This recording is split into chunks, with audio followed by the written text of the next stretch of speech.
კიდევ ერთხელ მოგესალმებით, მადლობა რომ გვისმენთ მთელ საქართველოში და გვიყურებთ პლატფორმებზე იმედი ჯი, მაი ვიდეოჯი, ასევე მაგთის IP ტელევიზიით 53 არხზე, რადიო იმედის Facebook გვერდზე, YouTube არხზე და ტელეკომპანია იმედის YouTube არხზე, რომელსაც მილიონზე მეტი გამომწერი ყავს. გოლფის ტურნირი საქართველოში უკვე მეორედ საქართველოს პროფესიულ და მოყვარულთა გოლფის ასოციაციის ორგანიზებით გაიმართა. ტურნირში 40-მდე მსურველი მონაწილეობდა. მას მეგობრობა ქვია, გოლფის ტურნირი მეგობრობა. და სწორედ ამ თემაზე ვსაუბრობთ ჩვენს სტუმართან ერთად გოლფის ასოციაციის დირექტორი სოფო გრიმლი შემოგვიერთა. მოგესალმებით სოფო, მადლობა გიხდით გადაცემაში მონაწილეობისთვის. მოდით მოგვიყევით, როგორ ჩატარდა ტურნირი მეგობრობა, რამდენი დღე გაგრძელდა და რა იყო ამ ტურნირის მთავარი მიზანი. მოგესალმებით ყველას, დიდი მადლობა მოწვევისთვის პირველ რიგში და დიდი მადლობა რომ დაინტერესდით ამ თემით. ტურნირი ჩატარდა ტარდებოდა 2 დღის განმავლობაში, მონაწილეობა როგორც თვით 40 ადამიანმა მიიღო, მონაწილეობდა ყველა ასაკის ადამიანი და გამოცდილების, როგორც დამწყები გოლფერები, ასევე სტაჟიანი გოლფერები.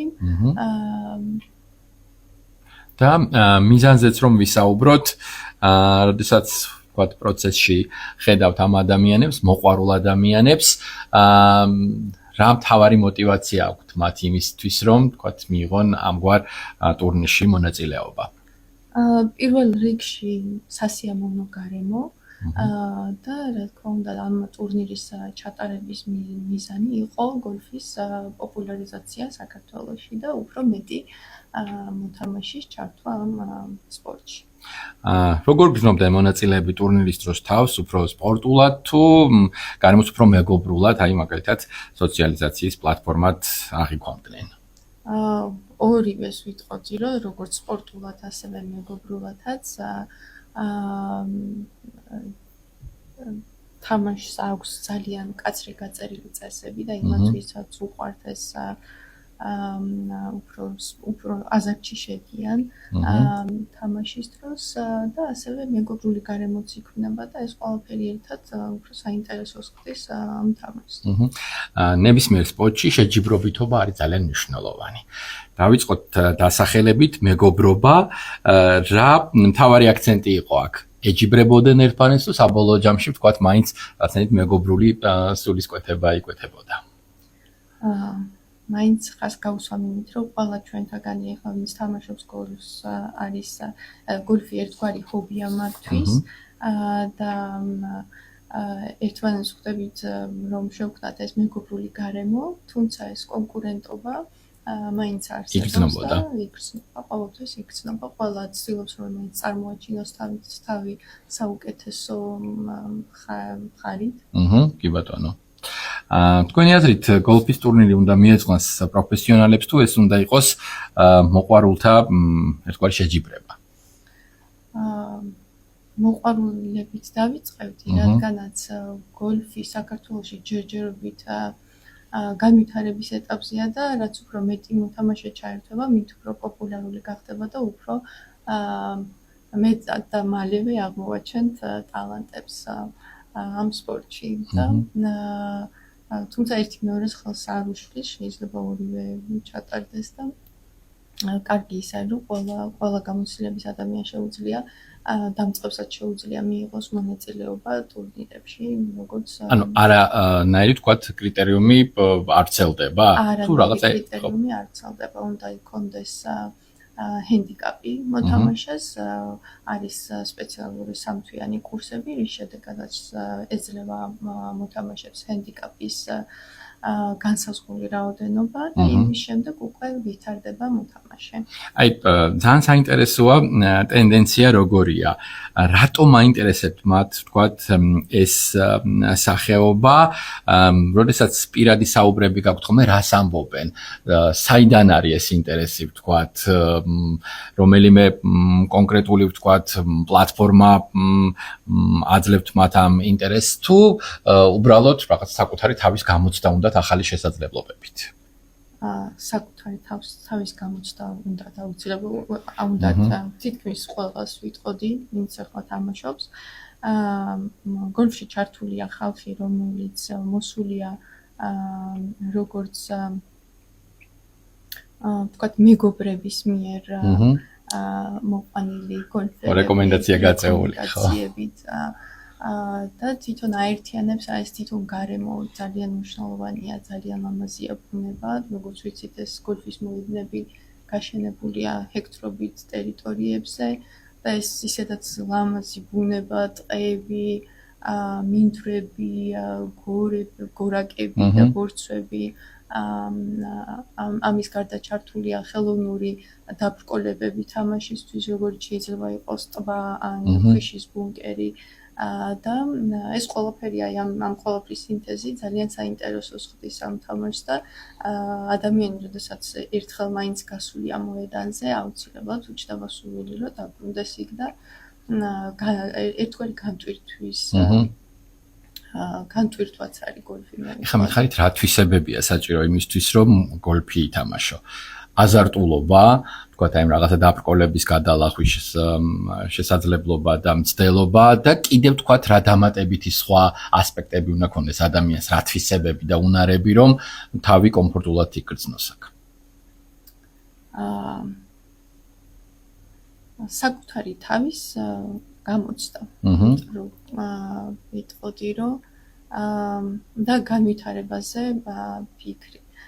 გოლფი არის ისეთი თამაში, რომ ერთხელ როცა ითამაშებ და თქვა დადებ ძალიან კარგ შედეგს, მეორე დღეს შეიძლება სულაც დამწყებივით ითამაშო და ეს დაბრუნებს რა განაპირობებს ამას? ბუნება თვითონ ბუნება, იმიტომ რომ ყველაფერს ყოველთვის ვერ განსაზღვრავდა რომ ითამაშო ეს თამაში ძალიან ბევრი ფაქტორია, რომელსაც უნდა მიაქციო ყურადღება, შეიძლება უბრალოდ ქარის მიმართულებას, ამინდის, ანუ ჰავასაც რამდენად მშრალი ჰავა, ვთქვათ, იმ დღეს ან ძალიან ბევრი ფაქტორზე არის დამოკიდებული და ყოველთვის მარტო შენზე არ არის და ეს რაღაცა უნდა გათვალო ყველა ნაბიჯი, რომ კარგი შედეგი დადო. კი ბატონო.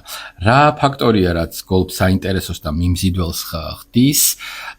სპორტული დისციპლინა, გარემო, მეგობრული ატმოსფერო. ჩვენ რაღაცით შევეხეთ ამ თემას, მაგრამ მე მაინც მინდა გამოვყოთ აი ყველაზე მთავარი შთამბეჭდავი, რითაც შენ შეგიძლია რომ რაღაცნაირად ახლოს აღმოჩნდე სპორტის ამ სახეობასთან.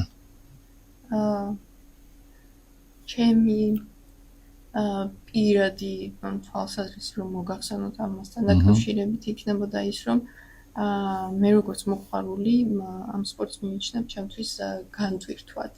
ანუ ძალიან კარგი საშუალებაა დატვირთული კვირის ბოლოს გახვიდე აი ამ ვრცელ მინდორში, ითამაშო, შეხვდე ახალ ადამიანებს.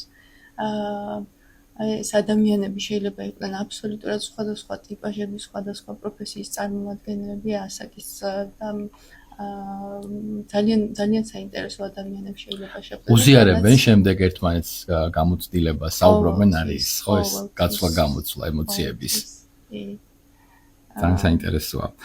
განტვირთვის ერთ-ერთი კარგი საშუალებაა. თუმცა უნდა ვთქვათ, რომ ვთქვათ პოპულარიზაციის თვალსაზრისით ამგვარი აქტივობები მნიშვნელოვანია. საბოლოო ჯამში თუ გადავავლებთ თვალს, ვთქვათ, მის განვითარებას და იმ შესაძლებლობებს, რასაც ჩვენ ქვეყანაში, ვთქვათ, ამ სპორტის სახეობას და მის განვითარებას ჭირდება, რას გამოყოფთ ყველაზე მნიშვნელოვნად? აი, რა არის საჭირო იმისთვის, რომ კიდევ უფრო ინტერესი გაიზარდოს?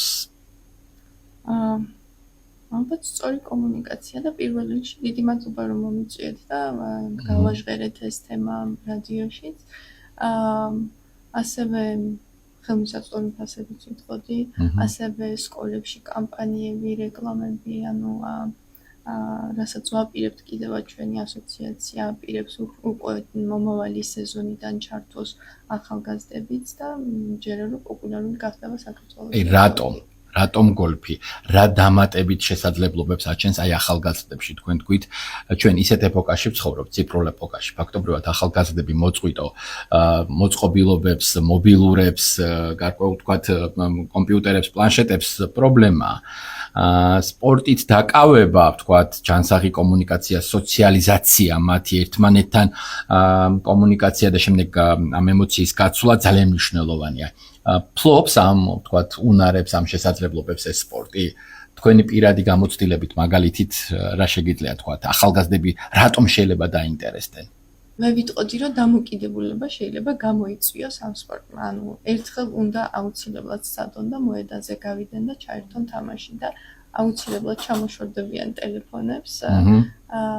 ძალიან აზარტული არის და ვისაც უყვარს აზროვნება პირველ რიგში და საკუთარი თავის გამოცდა აუცილებლად ჩაერთვება ამ სპორტს ეს თვისება.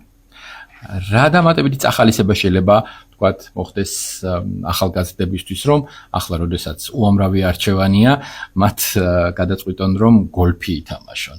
არ არის აუცილებელი კონდეს სპორტული აღნაგობა. შეიძლება ან რამე სიმაღლე ან წონა ნებისმიერ ადამიანს შეუძლია დაიწყოს გოლფის თამაში. არც ასაკობრივი შეზღუდვა არ არსებობს, ხო? ასაკობრივი შეზღუდვა არ არსებობს. როგორ შეიძლება გავაფართოვოთ ტურნირების მასშტაბები მთელ ქვეყანაში? გვაძლევს ამის შესაძლებლობას რესურსი, თქვათ, რომ მხოლოდ თბილისში არა და თქვათ სხვა ქალაქებშიც შედგეს ამგვარი ტიპის ტურნირები. საქართველოში არსებობს 3 გოლფის მოედანი. თბილისი ჰილსი, რომელიც 18 ფოსლოსგან შედგება, ანუ საერთაშორისო სტანდარტის მოედანია და ერთ-ერთი ყველაზე რთული.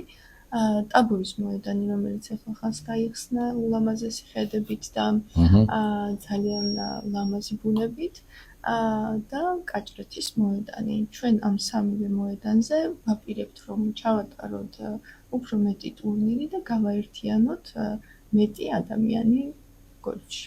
დიდი მადლობა. წარმატებებს გისურვებთ. სოფო გრიმლი, გოლფის ასოციაციის დირექტორი საუბრობდა პირდაპირ ეთერში.